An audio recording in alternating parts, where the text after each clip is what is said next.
Assalamualaikum warahmatullahi wabarakatuh. Innal hamdalillah nahmaduhu wa nasta'inuhu wa nastaghfiruh. Wa na'udzu billahi min shururi anfusina wa min sayyiati a'malina. May yahdihillahu fala mudhillalah wa may yudlil falan tajida lahu waliyyan mursyida. Asyhadu an la ilaha illallah wa asyhadu anna Muhammadan abduhu wa rasuluhu la nabiyya ba'd. Allahumma shalli wa sallim ala hadzal nabiyil karim Muhammadin sallallahu alaihi wasallam wa ala alihi wa ashabihi ajma'in. Bapak-bapak, ibu-ibu yang berbahagia serta generasi muda yang saya sayangi. Baiklah, pada kesempatan yang berbahagia ini kita akan melanjutkan membaca buku Pedoman Salat yang disusun oleh Profesor Dr. Tengku Muhammad Hasbi As-Siddiqi. Bismillahirrahmanirrahim. Kunut dalam salat maktubah atau fardu. A. Pengertian kunut. Kunut mengandung beberapa makna dan arti. Pertama, menegakkan ketaatan. Kedua, berdoa sambil berdiri dalam sholat. Ketiga, berlaku ikhlas dan berdiam diri dalam sholat serta mendengarkan bacaan imam. Keempat, memanjangkan melamakan berdiri dalam sholat. Makna yang dima'rufkan ialah berdoa untuk menolak suatu bala, menarik suatu pertolongan tertentu, atau memohon suatu pertolongan dari Allah Subhanahu wa Ta'ala. B. Kedudukan kunut dalam sholat maktubah. Rasulullah SAW berdoa untuk menolak suatu bala dan untuk kebaikan suatu golongan atau untuk kehancuran suatu kaum. Doa tersebut dilakukan dalam i'tidal yang akhir dari solat-solat maktubah. Nabi SAW pernah berdoa sebulan lamanya dalam solat zuhur, asar, maghrib, isya dan subuh, memohon kepada Allah Subhanahu wa Ta'ala agar menimpakan bencana atas golongan Ri'il, Zakwan dan Usayyah terhadap pengkhianatan mereka membunuh 70 orang sahabat yang diutus oleh Nabi SAW untuk mengajar mereka. Ikrimah mengatakan inilah permulaan kunut. Nabi SAW pernah pula memohon kepada Allah Subhanahu Wa Taala dalam i'tidal rakaat yang akhir agar Allah Subhanahu Wa Taala melepaskan Al-Walid, Salamah bin Hisham, Iyas bin Abi Rabi'ah dan orang-orang mukmin yang lemah-lemah yang tertindas karena gangguan kaum Quraisy. Nabi Shallallahu Alaihi Wasallam juga pernah memohon kepada Allah Subhanahu Wa Taala agar menurunkan tekanan dan azab atas golongan Mudar. Nabi Shallallahu Alaihi Wasallam menjaharkan doanya tersebut dan diamini oleh para makmum. Nabi Shallallahu Alaihi Wasallam juga pernah membaca kunut dalam salat subuhnya, memohon semoga Allah Subhanahu Wa Taala menurunkan kekutukan kepada dua golongan kaum Arab.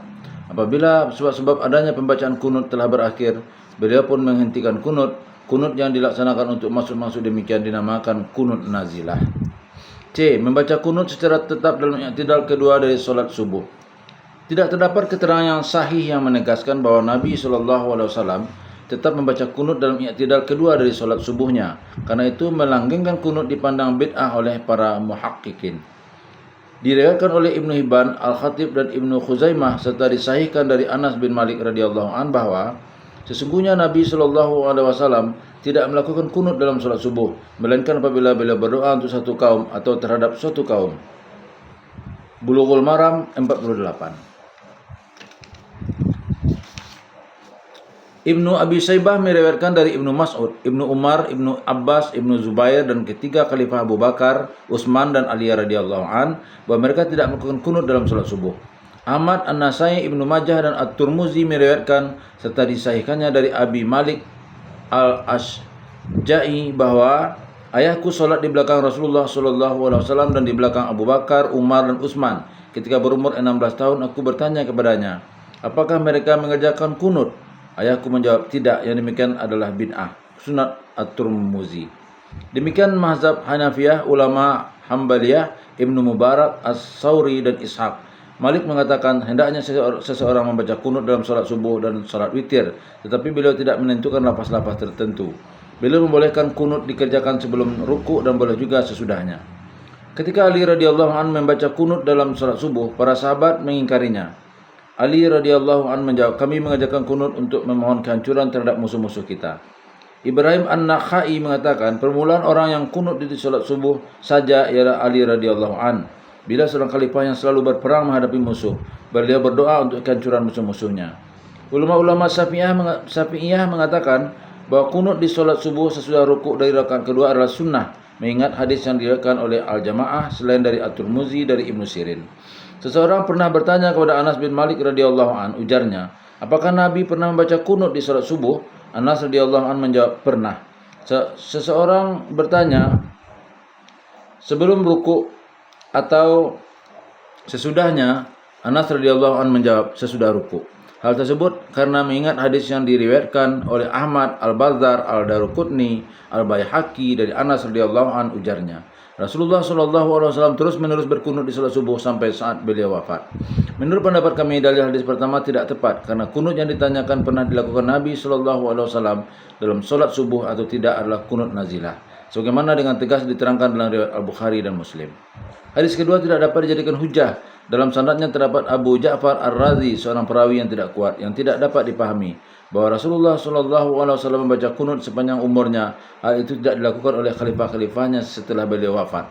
Anas radhiyallahu an sendiri tidak membaca kunut dalam salat subuh. Jika hadis tersebut kita anggap sahih, maka kunut yang dimaksudkan ialah berdiri dengan lama setelah ruku untuk berdoa dan memuji Allah Subhanahu wa taala. Memperlama berdiri untuk berdoa dan memuji Allah Subhanahu wa taala adalah salah satu dari makna kunut. Makna inilah yang lebih munasabah dipakai. Ulama-ulama Syafi'iyah menetapkan juga bahwa kunut dibaca juga dalam salat witir di pertengahan kedua bulan Ramadan dengan ditambah perkataan Allahumma ahlikil kuffara wal musyrikin. Semoga Allah membinasakan orang yang mengingkari nikmat. Ulama Syafi'iyah berhujjah dengan hadis yang diriwayatkan oleh Abu Daud bahwa Umar menyuruh para sahabat supaya solat diimami oleh Ubay bin Ka'ab. Beliau solat selama 20 malam dan beliau membaca kunut pada nisfu pertengahannya akhir bulan Ramadan. Muhammad bin Nasir meriwayatkan bahwa seorang pernah bertanya kepada Sa'id bin Zubair tentang permulaan kunut dalam salat witir. Sa'id menjawab, Umar pernah melepaskan pasukan, lalu timbullah hal yang membahayakan, karena itu Umar membaca kunut dalam nisfu yang akhir di bulan Ramadan. Golongan Syafi'iyah memilih untuk kunut subuh yang terus-menerus dilakukan itu. Demikian juga kunut witir. Lafaz kunut yang diajarkan Nabi SAW kepada Al-Hasan untuk diucapkan dalam salat witir yaitu Allahumma hdini fiman hadait wa afini fiman afait wa tawallani fiman tawallait wa barik li fima a'tait wa qini syarra ma qadait fa innaka taqdi wa la yuqda alaik wa innahu la yazillu man walait wa la ya'izzu man adait tabarakta subhanaka wa ta'alait wa sallallahu wassallama ala nabi. Wahai Tuanku, tunjukkanlah aku beserta orang-orang yang telah Engkau tunjuki. Afiatkanlah aku beserta orang-orang yang telah Engkau afiatkan. Pimpinlah aku beserta orang-orang yang telah Engkau pimpin. Berkatilah untukku segala apa yang telah Engkau berikan, dan peliharalah aku dari kejahatan apa yang Engkau telah tetapkan.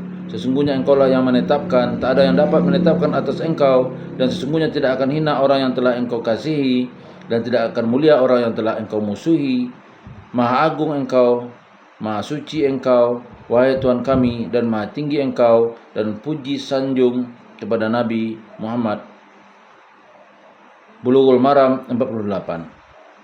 Tanbih perkataan wala ya'izzu man adaita adalah dari tambahan At-Tabrani dan Al-Baihaqi, tidak ada dalam riwayat Ahmad, Abu Daud, An-Nasa'i dan At-Tirmizi. Perkataan subhanaka terdapat dalam riwayat At-Tirmizi, terdapat sebelum tabarakta rabbana wa ta'alait. Dalam riwayat An-Nasa'i terdapat di akhir doa ini wa sallallahu ala nabi, tetapi tambahan ini tidak dapat ditetapkan. Perkataan wa astaghfirukallahumma wa atubu ilaik tidak kami dapati suatu riwayat. Hanya para ulama saja menyukai kita mengucapkan kalimat itu. Hadis ini diriwayatkan oleh Ahmad dan Ahlus Sunan dan lain-lain dari Al-Hasan bin Ali radhiyallahu anhu. At-Tirmizi mengatakan hadis ini hasan, tidak diterima dari Nabi SAW mengenai soal kunut. Hadis lain yang lebih baik, An-Nawawi mengatakan sanadnya sahih. Ibnu Hazm tidak mensahihkan dan tidak merendahkannya. Ibnu Hazm mengatakan hadis ini walaupun tidak dapat dijadikan hujah, namun kita dapat mendapat yang lain. Hadis yang dhaif lebih kami sukai daripada pikiran manusia. Menetapkan kunut dalam salat witir di sepanjang tahun adalah mazhab Ibnu Mas'ud, Abu Musa, Ibnu Abbas, Al-Bara, Anas, Al-Hasan Bisri, Umar bin Abdul Aziz, As-Sauri, Ibnu Mubarak, ulama-ulama Hanafiyah, dan menurut suatu riwayat dari Ahmad. Adapun yang diriwayatkan oleh Al-Baihaqi dari Ibnu Abbas bahwa Nabi SAW mengajar para sahabat untuk berdoa dalam kunut-kunut subuh, doa yang diajarkan kepada Hasan adalah dhaif sebagaimana telah ditegaskan oleh Al-Hafiz Ibnu Hajar Al-Asqalani. Subul Salam 1256. Para ulama dalam menghadapi kunut subuh ada yang mengamalkannya, ada yang tidak. Kami memilih amalan Nabi sendiri, yaitu tidak berkunut secara tetap. D. Rahasia zikir kunut. Apa yang harus direnungkan ketika membaca kunut? Apabila seseorang membaca Allahumma dini fiman hadait, hendaklah ia hunjamkan bahwa ia sangat menghayati petunjuk Allah Subhanahu wa taala untuk memasukkannya ke dalam golongan orang-orang yang telah mendapat petunjuk. Apabila ia membaca wa'afini fiman afait, hendaklah ia mengharapkan benar-benar akan memperoleh afiat sebagaimana sebagai orang-orang yang telah memperolehnya agar ia mendapatkan kebahagiaan dunia dan akhirat. Apabila ia membaca wa tawallani fima a'tait, hendaklah ia penuhkan harapan semoga Allah menolongnya, melimpahkan inayahnya kepadanya, menolak yang ia takuti dan memberi yang ia harapkan, karena seseorang yang mendapatkan inayah Allah Subhanahu wa taala terhindar dari kesukaran dan memperoleh apa yang dihayatinya. Apabila ia membaca wa barik li fima a'tait, hendaklah ia mengharapkan keberkahan terhadap semua apa yang telah diberikan kepadanya. Apabila ia membaca wa aqini syarra ma qadait, hendaknya ia mengharap benar supaya ia dipelihara dari semua bentuk kejahatan.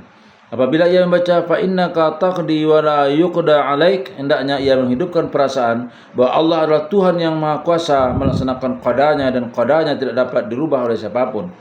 Apabila membaca wa innahu la yazillu man walait, hendaklah ia merasakan bahwa orang-orang yang dimuliakan Allah Subhanahu wa taala tidak akan dapat dihinakan, tidak merasakan dirinya hina, hidup penuh perasaan mulia, ia tidak mau tunduk selain kepada kebenaran. Apabila membaca wala ya'izzu man adait, hendaknya ia insaf bahwa orang-orang yang dimusuhi Allah Subhanahu wa taala pasti akan masuk dalam kancah kebinasaan dan tidak layak orang menjadi musuh Allah Subhanahu wa taala kita muliakan. Apabila dia membaca tabarakta wa ta'alait, hendaknya ia mengakui benar-benar bahwa Allah Subhanahu wa taala adalah Maha besar keberkahannya dan Maha tinggi, kekal kebajikannya dan tetap tegak dengan ketinggiannya. Dalam lafaz yang diriwayatkan oleh Ahmad, Abu Daud, An-Nasai, At-Tirmidzi dan Ibnu Majah, tidak ada wala ya'izu man adait. Menurut pendapat An-Nawawi, yang dapat dipertanggungjawabkan hanya 8 kalimat saja. Yang 9 kalimat itu adalah yang selain wala ya'izu man adait, yang diriwayatkan oleh Al-Baihaqi, Sarah Muhazzab 496. Apabila ia berselawat kepada Nabi SAW, hendaknya ia berharap benar-benar semoga Tuhan menambahkan kebesaran Nabi SAW dengan menambahkan berkembangnya agama Islam dan menarik manusia untuk menganutnya. Lafaz-lafaz kunut. Pertama, lafaz kunut yang diajarkan oleh Rasulullah SAW kepada Hasan untuk dibaca dalam salat witir yang telah kita sebutkan. Kedua, kunut Umar bin Khattab.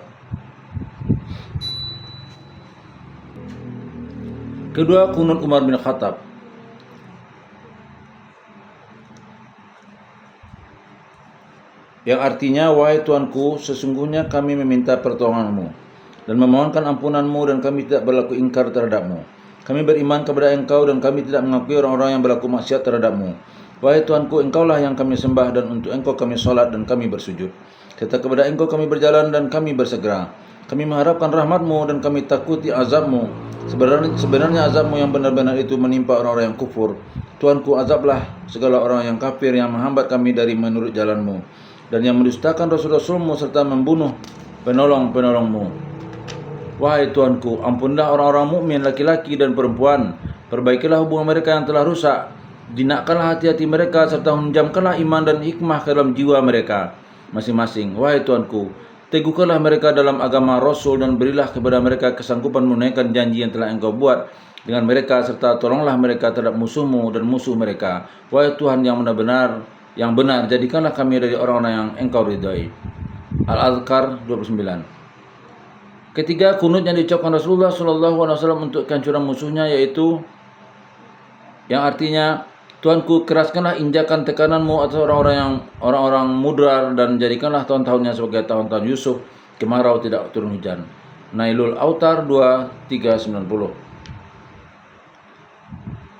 Kata mudar kita tukar dengan sesuatu yang dikehendaki keadaan. Billahi taufiq wal hidayah. Wassalamualaikum warahmatullahi wabarakatuh.